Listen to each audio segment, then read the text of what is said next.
distance or like kind of look in their direction? No, I mean, there are times, yeah, right, it's a good question. So, if a woman is in front of you, not even in the corner of your eyes, corner of your eye, that happens, but sometimes the woman right in front of you, you're going to the Department of Motor Vehicles, you need to get a new license.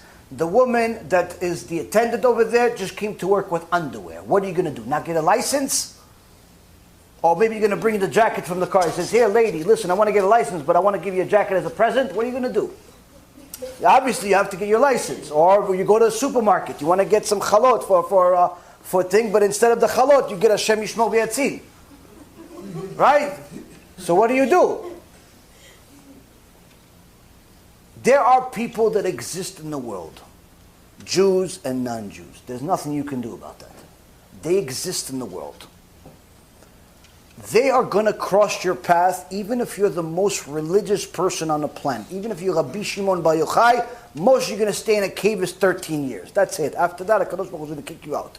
At some point, you're going to encounter people. What do? When you encounter those people, you are not allowed to make fun of them. You are not allowed to say, hey, Reshait, how you dressed like this? You know why? Because by doing that, you're going to inherit Har Gehinom, she'll inherit your Gan Eden. To go make fun of her in the middle of the street like that, you're not going to get it. There's not a mitzvah like this. Not a mitzvah like this, to go make fun of people. You want to help somebody, you want to rebuke them, tell them something in an appropriate way, at an appropriate time, and you have the appropriate skills, it's a different story. But to go start making fun of people and say, filth, gross, ugly, all these things, just go to the zoo. Over there, it'll work out for you. People are people. You have to be cordial with people. That doesn't mean you have to be friends with them. It doesn't mean you have to hug every single person. But you have to be cordial. You have to be civilized human being. A woman that's modest or immodest approaches you, have to treat them exactly the same way. Know it? First, let's say they're a cashier or something like that. You, hello, and then after that you look down. Hello, encounter, know that they exist because obviously you have to talk to them. After that, you look away. You look down, you look up, you look somewhere. Down is the best way. Yes, I need my license, and here it is. And also, this is my ID, and this is money, and this is the credit card, and this is a CD by Rabbi Reuven, and it's a license, and this is, and that's how you talk. And that's how you talk. What? Because you cannot simply say, hey, listen, lady, since you don't have any clothes on, I can't talk to you, but here's my life. No, you can't do that. You have to be cordial, respectful, which, by the way, only this generation doesn't know how to do that. Until recent history, that's how all people talked. Jews and non-Jews. Yes, ma'am.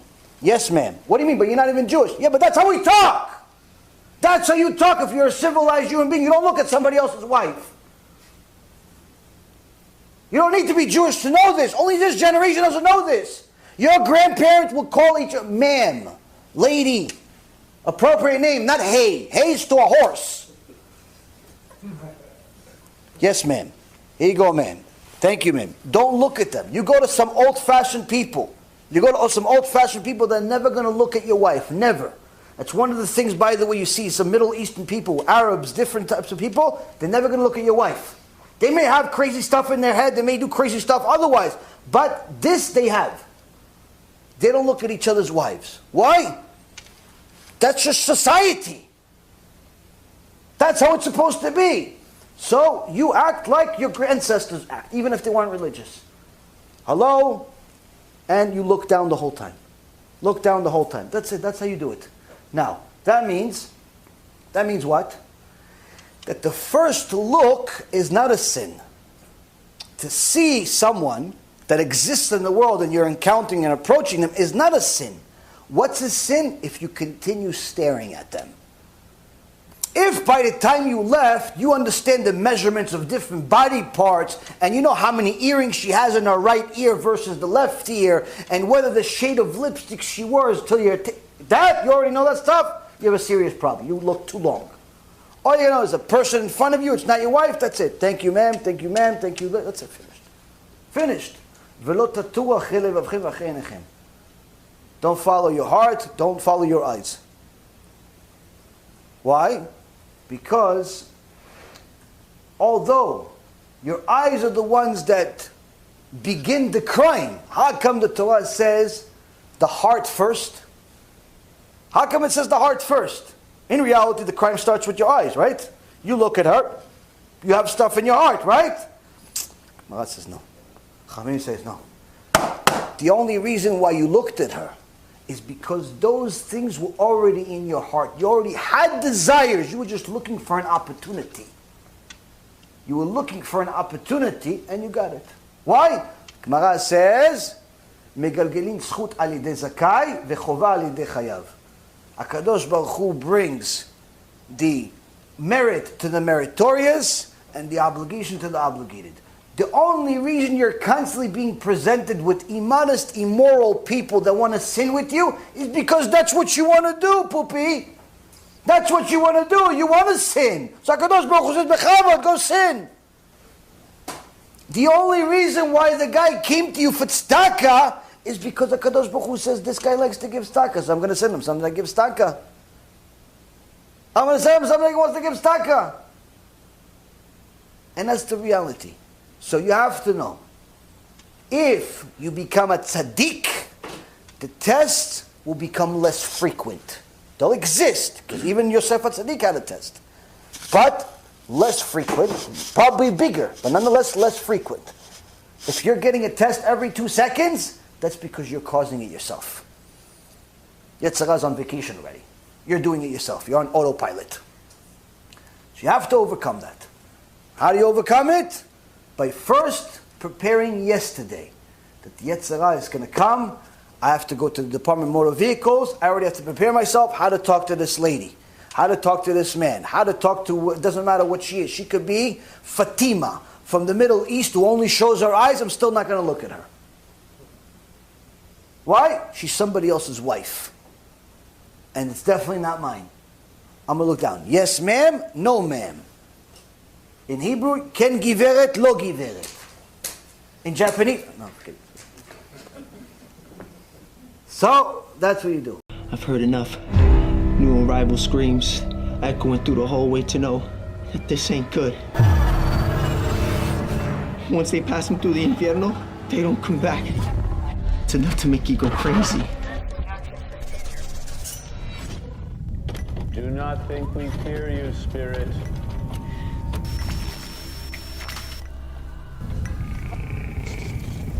We know your power is born of evil.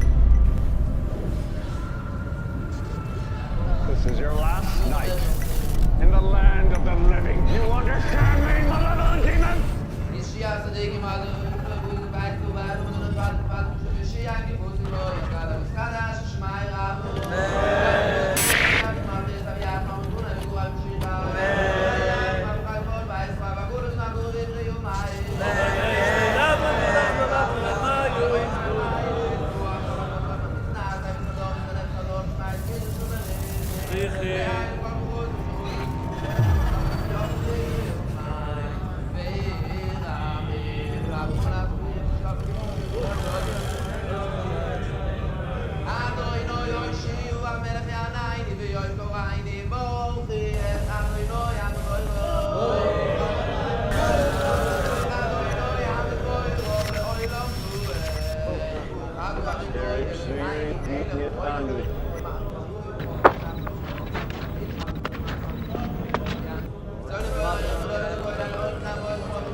There was a rich family that lived here called the Hetheringtons, and unfortunately, their daughter passed away of a heart attack inside the house. Basically, they were so devastated that they reached out to people claiming to be psychic mediums. They actually weren't psychic mediums. They opened up a total of 11 portals inside this house and invited spirits and entities from all different kinds of dimensions.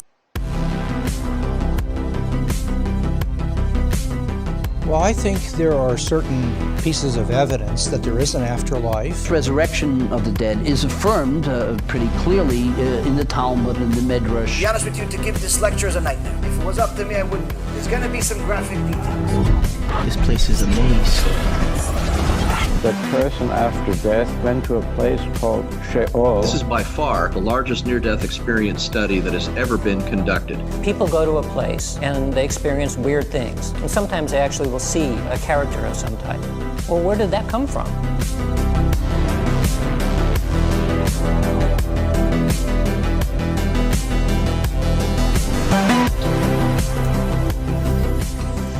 I don't know why that one chain is swinging back there.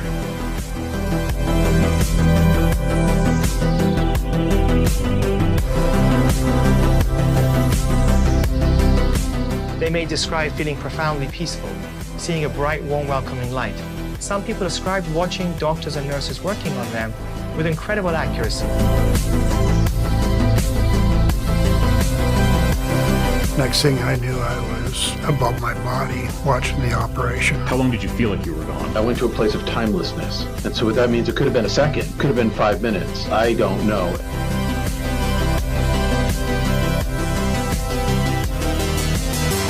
Can you imagine waking up from your sleep and not being able to move? As I'm lying there, I realized that there's an evil presence next to me. Do you believe that angels, demons exist?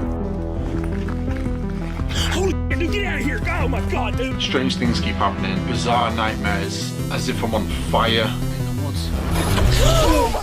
Whoa, what the hell is this?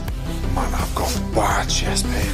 Satan's Hollow is what it's called, the portal to hell. Some people calling it an eye of fire, while others said it looked like the portal to hell opening up. And the next thing I know, I was outside of my body, looking at my body.